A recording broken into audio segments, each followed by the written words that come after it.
I am representing Yangon Heritage Trust. I've been working since it's founded as the director and member of the board. And the YHT is to promote and protect urban heritage in Yangon. While we are promoting it, we trying to integrate it with the city planning, so that it will be one of the livable cities in Southeast Asia. So that is our vision. So we work to record, protect, provide the technical assistance and input government and other partners, the policy, future public policy regarding the heritage and planning. It is very closely related. Heritage conservation cannot do alone without considering with the planning, because everything is closely interrelated. And heritage, especially because we are working on urban heritage, it is essence. I mean, it's making the city more meaningful, livable, connected with the memories, people's pride, and how people enjoying their places, their city, and then their inputs to make a city better. That is all related.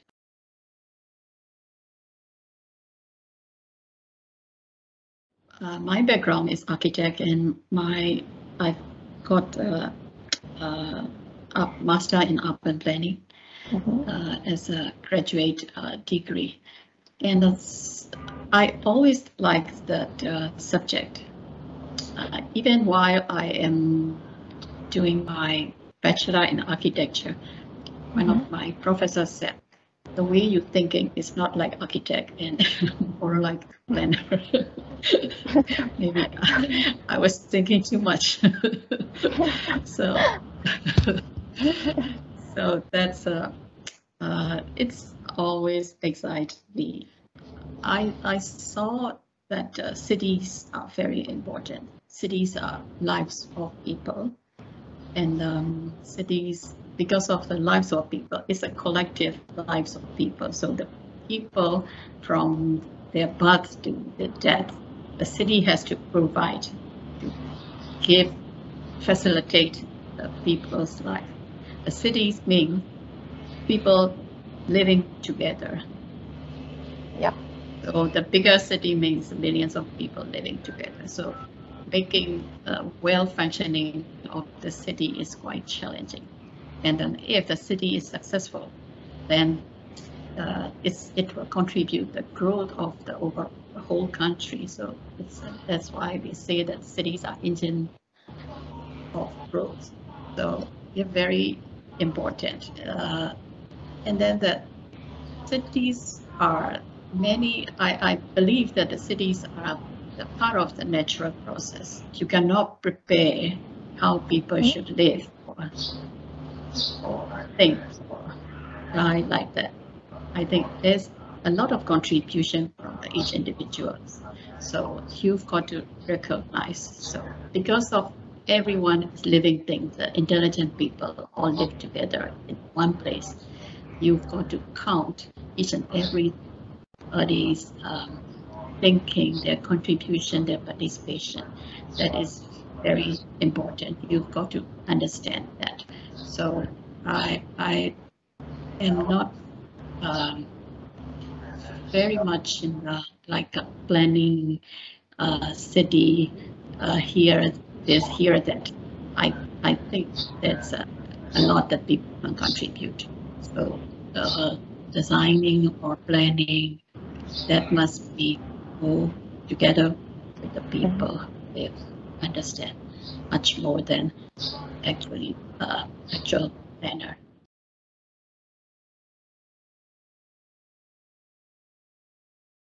I think the efficiency is most important in sustainability.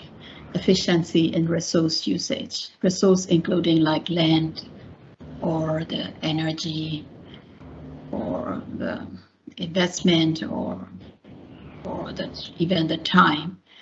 I think that is very important. So if you have a little, I mean, resources like water is limited, we've got to make sure that water is efficiently utilized or distributed, right? So if you also have the land is limited, or even the land is not very much scarce, but you've got to save all the resources you have. And so, I mean, resources in terms of material as well as maybe living things like, so you've got to also consider about the people, their labor, their time, their energy should be efficiently used. Not like the people have to go to the work since in the early morning and come back very late, and the very little time to spend with the family means you are not efficiently using their time. So the city must consider the dwellers, the residents, as well as the other physical resources. Maybe the second one is because you also need money, right? The capital to invest. So you've got to make the city economically viable as well. So I think in that case, you've got to use the labor of your residents to be more productive. So in order to be more productive, they should be healthy, they should be safe, they should have the time to enjoy their lives. So that is also the important thing that you've got to think about, that be sustainable. Of course, it's you've had to considerate of using the environment, right? So to protect and save and best use of it and not exploit.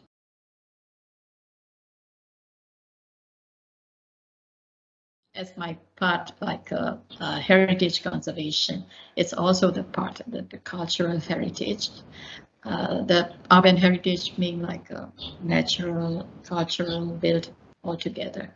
So these are also resources, because that is what we advocate. That these are the assets, the resources you already have, that your ancestor left for us, right? For all of us. So we've got to use it efficiently.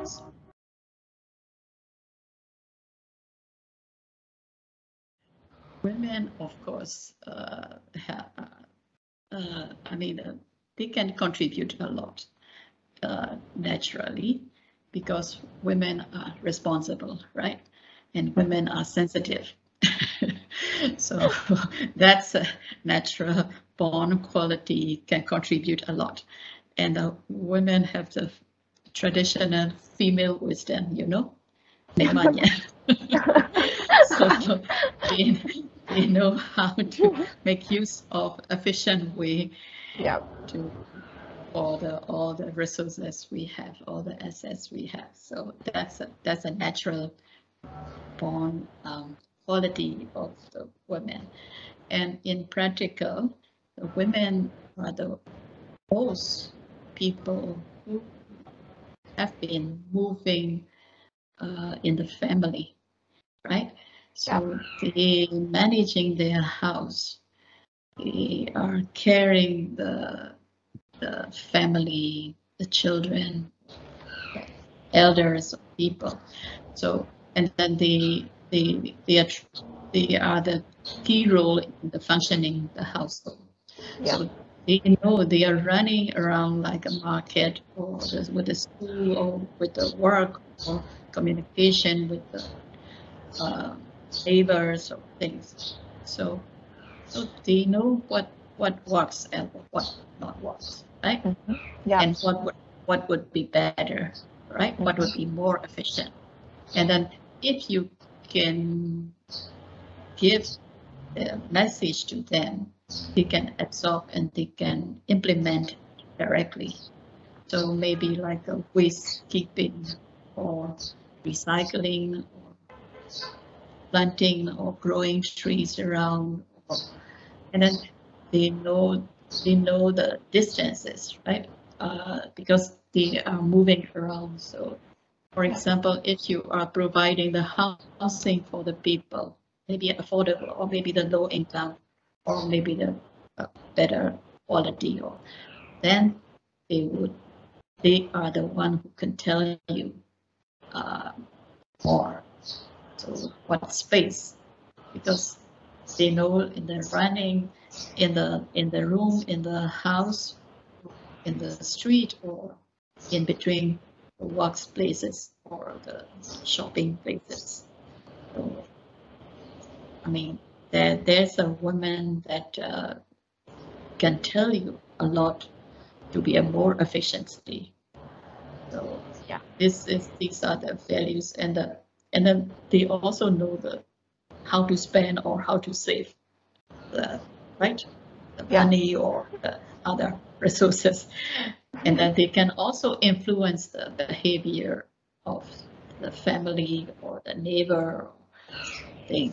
So that in that way, I mean, if you engage with the women, that's why in the like a low income housing projects that the women or housewives are the one who engage mainly in saving for the housing or implement to have their basic housing facilities or things.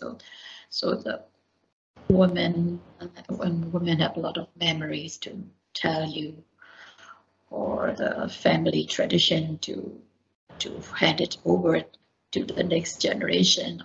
So these women residents can contribute a lot. Women are the source of data for the sustainability. The source of data, and these women can be the entry point to make city more sustainable. Sure. You know, I am also one of the members in the like a Facebook groups, like cooking or the gardening. So mostly are women.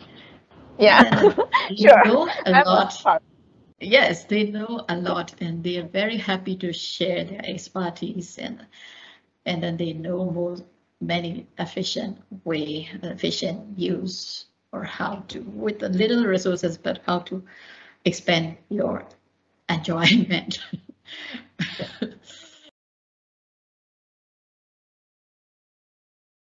Sadly, in Myanmar, women didn't have much in the city planning role. I don't think we ever have the women mayor or in the management position of the city in Myanmar. But I think nowadays, I mean, we had experienced many women more involved in the officials and role. For example, like in the YCDC, the committee members previously became a lot of women in quite actively working in the city improvement. For me, in the abroad, is like Jane Jacobs, like who had criticized the city planning in American cities, which were not sustainable and not so efficient. She had a very remarkable criticism towards that. And for the city improvement, it's like Daw Moe Moe. She was a great researcher. She wrote a lot on like Mandalay or any other cultural and heritage, handicrafts, all these trades, all the trades like that. So she has been written much about the city, especially like Mandalay, its landmarks, as well as the streets or the trees or what worse or what's better, things like that. So I think that women writers have also did a lot. And then nowadays it's more activist women. I think young or like Jordani were leading, like a cleaning young. Clean Yangon. Clean Yangon, or We Love Yangon, or We Love Yangon, or like many other small organizations as well. Many young women involved in the making the city better. So I think the engineers or the architects, we have also worked together in like an association of Myanmar architects. Many women engineers and architects are also quite active in it.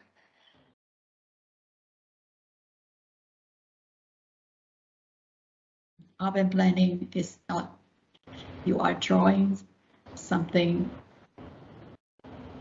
where to what to allocate the things. I think the planning, you need to understand the people. You need a lot of contribution from the people and their participation. And anyone can be a part of that process. So unless that like a public participatory process is not in place, you will not have good planning. And it is very rare that you start the planning from the scratch. You start the city from the scratch. It's very rare. You've got to improve the settlement. So you've got to understand, you have to value what the old people, old generations have left us, and then what is their wisdom. You've got to respect. You've got to collect the old memories and old knowledge, as well as I think the technology or things that is, of course, it's followed, but then maybe you have to, anywhere you can start, you can try to improve, like from the small street or from the small ward or the part of the housing project, or I think you can start from anything, or maybe start growing the trees, or so anyone can contribute in the city for the better, to be a better place, to improve the city. But what I want to say is a planning.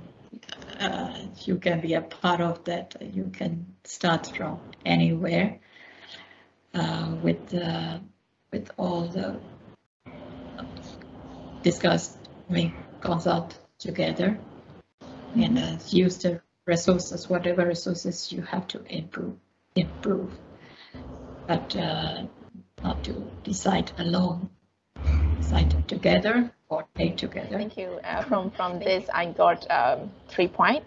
One is start from very small change for improvement of the city, and the second point is to respect the older generation. It's more like social inclusion and cultural things, to value those things and making sustainable. And third point is from the decision-making point of view, and to reflect the policy and making more strategically.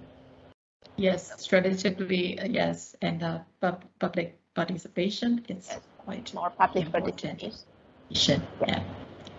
Thank you. Thank you so much, Auntie. I also learned a lot from you, hearing your opinion, suggestion, and recommendation. Some of the recommendation points included there. So thank you so much, Auntie, for availing yourself for this interview and for your time. Thank you too much.